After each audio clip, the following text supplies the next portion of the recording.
累积里程数已经来到多少了？现在看一下，62.5了哦，这样的公里数我都还没有去初次保养。当时的状况其实我们就是在一个十字路口，他来个右转，然后我直行这样，然后我们就亲在一起了。这样叫你换就很扯，一年车其实不可能要换到电池。问他说，你为什么要使用到刹车及零件清洗剂？要使用这个东西来清洁，所以你可能锈蚀很严重。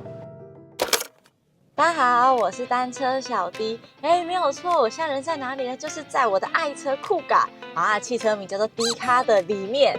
好，那我为什么会在里面呢？就是因为我要去干一件大事。原因是因为现在此时此刻是什么时候？摄影书1月2号，对，是我们2024年的1月2号。好，回来这边啊，我们现在来干嘛？我们要来干就是2023年没有完成的事情，就是我这一台汽车2023年的4月，是4月哦。反正 anyway 呢，就是我发生一场车祸，反正就是和对方就是有擦撞这样子啊。好，那一直到现在才去做所谓的就是维修。那除了这个之外呢，我还犯了一个错，就是人家不是说买新车就是什么1000公里就是要保养嘛，对不对？ anyway 我也有收到就是福特的就是讯息后跟我说，就是要记得保养咯，就是买1000咯，这样可能要你花钱咯，赞助我们了没有啦？这是我自己家的。anyway 呢，就是我也没去，那至于没去，当然就是因为忙碌，而且我个人可能有点拖延症嘛，就觉得应该还好吧，就像还好，到现在累积里程数已经来到多少了？现在看一下，62.5了哦，这样的公里数我都还没有去初次保养。就是我自己，我比较不懂车，然后我那时候有侥幸，就觉得应该还好吧，就一忙就现在就6000多人。那我觉得会比较担心的就是会不会破保？你觉得会吗？应该不会，应该没这么严重，对。可是我就会想很多小故事啊。因为有的车啊，有的汽车其实是5000才第一次保养，甚至还有1万的。我们的为什么1000就要我去花钱？就是他可能想要看一下你有没有什么状况，对，或者有些该换的换一换。对，好了，反正 anyway 就是这2个点，我们现在就是要开车驱车前往，就是我们的福特保养厂，初次出险和初次保养，还有我们就是一次拍给你们看，也不知道会发生什么事情。好，那我们就去看看咯。好，福特保养厂我来了，拜托，请认我这台车。好 ，Go。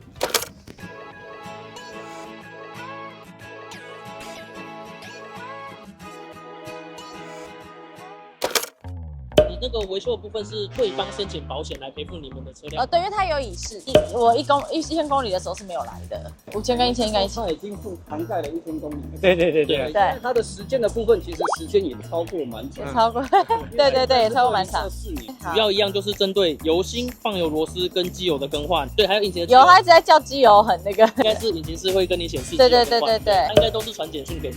对，就是我有把它截图下来，就是保险的部分。不能出险，不能出险，很烦嘞。自说你也不可活，开门有点大力啊，就变这样。就喜欢大力的。对，砰。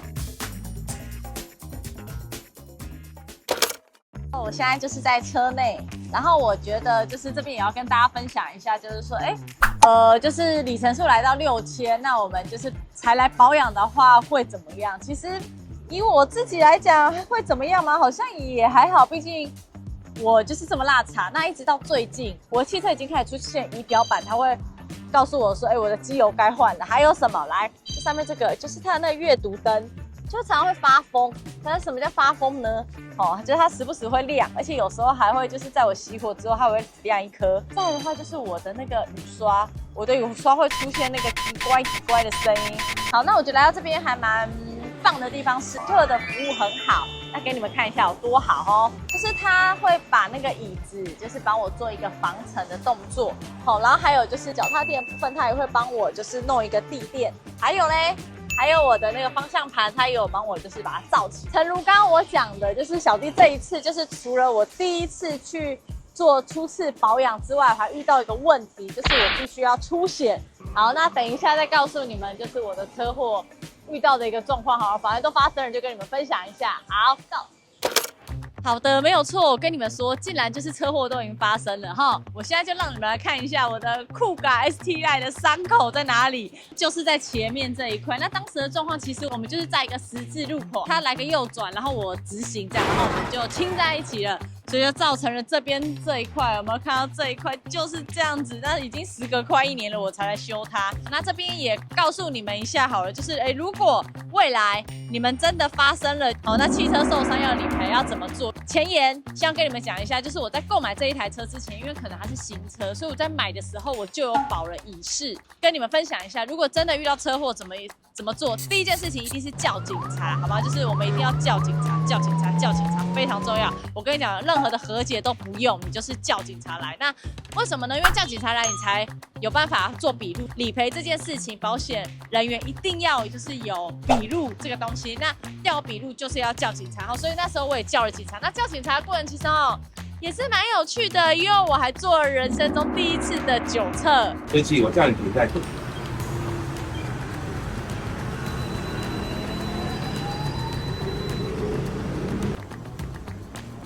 我就在那里吹，也是很好笑。我这次很努力吹，然后吹完之后他会送你礼物，就是你吹的那个套子，他就会免费送给你。吹完之后他就确定你没有酒测值是0。我跟你讲，只要大于0，你就宅戏。0之后呢，我们就要再移驾到最近的一个警察局，然后去做所谓的笔录。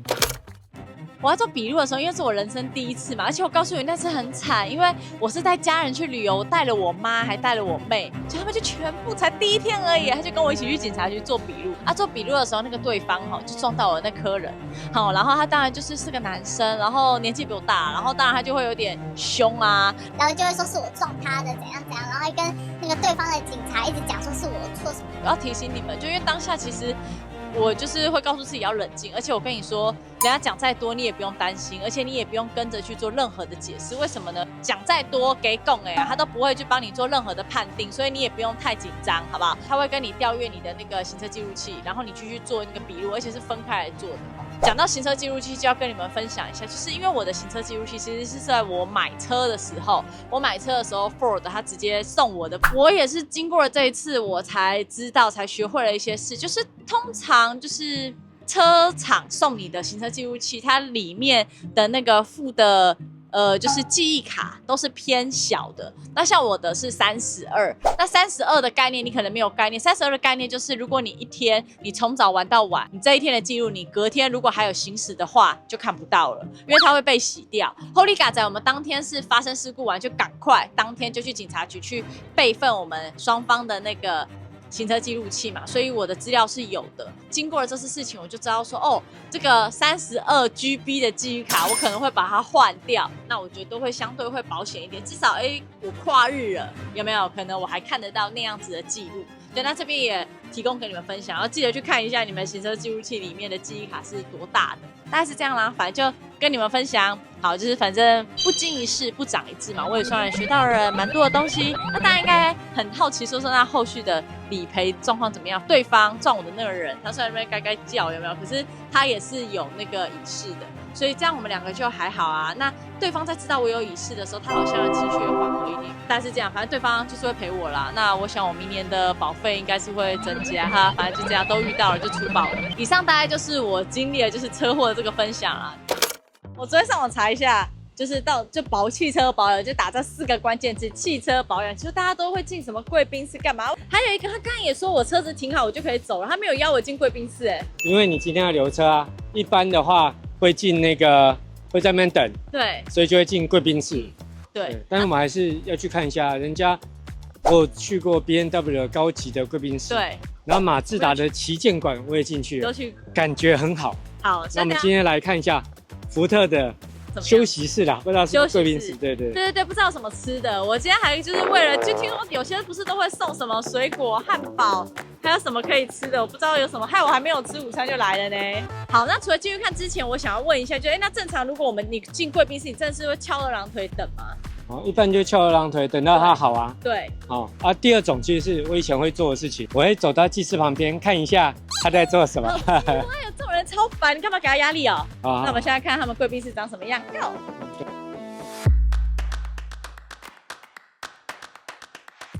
各位，我们现在就是人是在福特我们的保养厂贵宾室，没错，我现在在贵宾室里面哦，果然就是来吃香喝辣。好，来到就是这里面呢，他会先给我们一份东西，就是我们的 menu， 好，就是 menu 弄起来煞有一回事啊。好，然后我们来看一下 menu 里面有什么。我告诉你很厉害，就是我们的咖啡是什么拉瓦扎，意大利品牌的，好，我们的饼干好事多的，好，以及我们如果气泡水也是意大利品牌，茶类竟然是天人名茶，告诉你们有什么好吃的。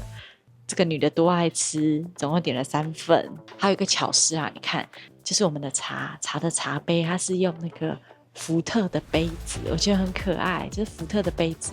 我是觉得整体环境不错，然后它的前方也是有2个就是 USB 的插孔，然后它也有附就是它的 WiFi。那我觉得比较贴心的是这个，放一个这个东西，这是什么？这是我们的防蚊液。那我觉得这是对我而言是贴心的，因为大家都知道有些保养厂可能会进进出出的嘛，那会有一些蚊子。这整体而言，福特的这个贵宾室给我感觉是很 OK 的，而且我看除了这种公共空间有这种椅子之外呢，它旁边也有那种比较私人的，有点像是你如果真的要开会议，你就可以在那个比较私人的地方一区一区的去坐着休息。我觉得其实很棒的，今天有点刘姥姥进大观园的感觉。我第一次那个来保养厂啊，虽然说已经累积6000公里了，然后你看我坐在这里，我就可以像是看它观景台呢，就好像就可以看我的车迪卡在那里，好可爱哦，它一定要好好的，我不知道它多久以后才回到我身边。好，大概就这样，我们先吃起来哈。又不是你的车，你喝屁？鼓鼓的。咖啡不是我的菜。那你觉得以这边的环境，你觉得怎么样？简陋一点点啊，据说比以前好很多。不过如果去 BMW 跟马自达的话，这里装潢可以再调整一下。他竟然还敢靠背这里，人家那个车价差那么多 ，BMW。马自达，我一总就随便就差100万，能让你后方看到车就很好了。好啦，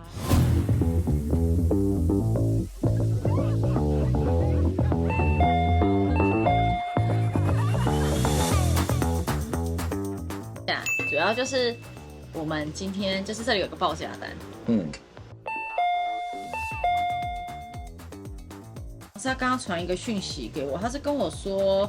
不好意思打扰你，然后说目前电瓶检测下来趴数比较低，有没有想要换电瓶？他说启动电压量测下是10.8V， 健康值71%，原价5034，优惠88折。电池健康度71%，还很好，不需要更换。他说不好剩下10%才发不动啊，才有可能会发不动。我刚才那计程车那个开 Lexus 的计程车也是。对。他买中古车30几%，他都开他买的时候只有30%，他都开2年，15%我们都还不帮客人换呢，不需要换。其实你电瓶它就是使用在启动引擎嘛，然后跟平常你车子里面的电系要取用，对，然后你车里面电系它一定会消耗电压嘛，那你平常没在开它的伏特数就不多，然后你也没有一直在开它健康度其实跟它的伏特数也有关系的，它这样不是很准确，这样叫你换就很扯。1年车其实不可能要换到电池，基本上是30%以下我们才会跟客人讲，那15%以下才会强力跟客人建议要更换。这不需要，我差点说 OK。那跟汽车的电池的寿命跟其实 iPhone 寿命的电池寿命差不多，基本要用3年以上才有可能会坏。对啦，也是。有的会常使用的那个一个电瓶用了5年、10年还在用。所以像我电瓶会这样，其实我是不是真的1个礼拜就至少要开它出去绕一下？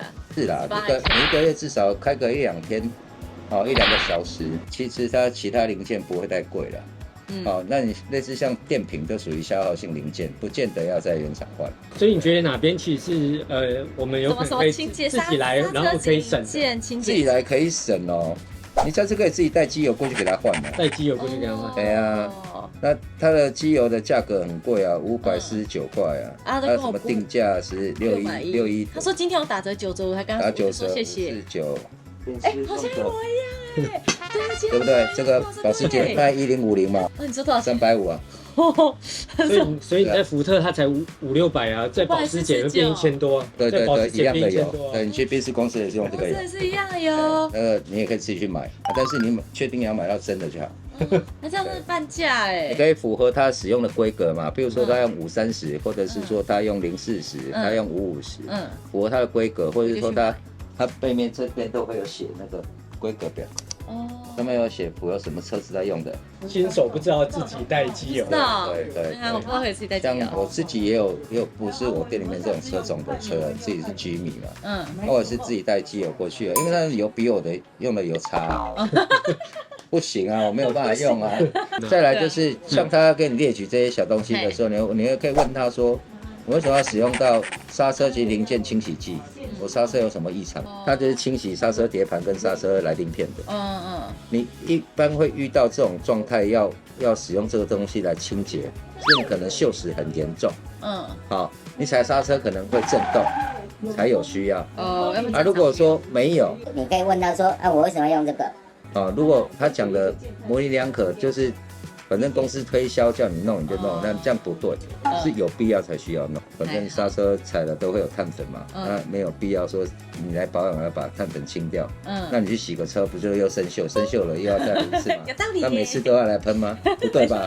那有必要喷吗？喷了有什么好效果？没有效果，没有必要。就每次他都可以赚295块。他刚刚临时我要走上跑过，他跟我说建议我说就是要常常发动车，他说不常发动车什么之后都会很惨，什么要去大修。他讲的是那个一开始那个车可能放了2年都没动车，还有可能啊。基本上最少1年要发动一次啦。那没有到那么扯。那真的如果说像我们有时候车子进来蛮多的，对啊，不可能每台去开吧？真的，车辆正多的时候，总共70-80台，那一天开2台也开不完，好不好？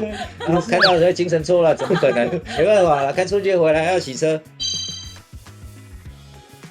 那像我自己的车有一台是没在开，1年可能我去发动了4-5次这样。那单纯发动不行，要出去跑一跑。对。大概跑多久多远？大概跑个5分钟10分钟。5分钟可以。那还好啊。那个车子暖车之后，全部运作就正常啦，只是机件。所以1个月1-2次，一次5分钟就可以了。差不多5分钟10分钟，有在路上跑一跑就可以。那我觉得我完全大于这个啊，因为我虽然说看起来这样，可是我真的还是有在看。你每次保养的时候，一般修理厂都会帮你检查你的轮胎，因为那也是他们赚钱的机会。搞不好他等下跟我说要换轮胎，因为我不跟他说换电瓶，他就跟我说，那你可能需要换轮胎。这个里程要换轮胎，那个就黑心了，不太可能了。不一定啦。那如果是强力女车手，人比车强呢？这也是有可能，6000公里都在甩尾，那就有可能把轮胎甩光了，那就可能要换了。小看我啊，跟你说。有时候那个原厂出来的轮胎就是不对。你就真的需要去做定位啊！定位你也不会去原厂弄，你去原厂弄其实不会准。现在外面的轮胎行很多做到3D、4D、5D 的那种雷射的那种投影机，都可以把你车子弄得很准。真的找专业的校正或者是更换，都不要在原厂换。哎呀，反正之后就是也是找，因为原厂也是叫外面这个燃油清洁剂哈，你如果说你保养好之后回来开，你觉得跟你原本开的感觉是不同，线性、加速性。跟引擎的顺畅程度有差，那它这就有效，你可以继续用它。如果没效，你可以考虑去买别的牌子。还是要自己想一下，判断一下，真的不懂再请看有没有认识的朋友懂的、专业的，帮你判断一下，会比较好一点。好，非常感谢，谢谢童董分享，感谢。你真的有听懂吗？差不多了。没有，刚才满脸都问号。我就想到以后就是童董，然后再跟他来，就当场，然后快点来这个报价单看一下吧。好，对，那刚刚就是听完了，就是童董这么资深的，就是我们的老板、董事长讲了这么多然后我们就更知道了，没错，原厂真的骗不到我们的钱。那现在也要来介绍一下我们这一间，就是在我们的什么健泰汽车，它这边主要是卖是欧系车吗？对，我们主要是卖新车或者是3年内的欧系车。3年内，所以就是超过3年你就不会收？也不会啦，也是收啦，只要有轮子会动的我们都收啦。都会收。只是卖的人不一定是我们。对，它除了卖这之外，还有包含是不是还有维修？我看你们有维修厂。我们没有维修厂是配合，我们找市场上最好的维修厂来做，帮客户做维修。对，所以也不会就是说只是买完之后就没有售后，这是一连贯的。我们基本上不认识我们也不太想要帮他做服务啦。那基本上是朋友都会帮他做服务。对啊，像刚刚就是真的，就希望说用服务带动销售这样。会，像我刚刚的小福特，他都愿意帮我就是做一个健康检查的感觉，我觉得真的非常棒，有没有？而且就是之后如果我不开，他也愿意收。可以，对，觉得非常好。而且像我之前就是随便乱开，就是有并蹦有撞到。我记得我第一次维修也是找就是童董这边，对啊，那时候也觉得就觉得哎呦，一拿到账单怎么撇，修那么多地方才这样子，没有错。那今天真是非常的精彩哦，我觉得真的还好我来这边，要不然真的我的钱就被骗光。那所以这边有几个就是也推荐给你们，就是如果你们的汽车过保，对不对？如果你们已经过保了，例如说可能6万公里这样的状况下，我觉得你们就可以找像是比较信任的车行，像是这一间，就欢迎你们来这里。那还有就是，如果你有什么比较好的那个中古车想要卖或者想要买，这边真的都非常适合你们，可以来这边逛逛。而且它这里的茶泡的超好喝的，你可以来这里喝免费的茶，可以在这里聊天。对啊，都欢迎你们来这边。童董这里的资讯都会放在我们的资讯栏，都欢迎你们就是来这边找他。好的，看到这里的大家应该很好奇，小弟里程数6000才出保加出险一次满足的费用是多少呢？答案是新台币5275元。哎，我的荷包又要瘦一圈了。就这样咯，我们下次见，拜拜。你喜欢童董卖的哪一台车？这台 Porsche 很帅，有新的有中古的，也有中古但是就是状态很好的，状态很好那跟新的旧的摆在一起看不出来，对啊都像新的一样的车，许个车生锈了。哦，天哪！生铁。意思是，其实杀菌剂那个其实是可以考虑删掉了。你们要骗我钱的，没关系吗？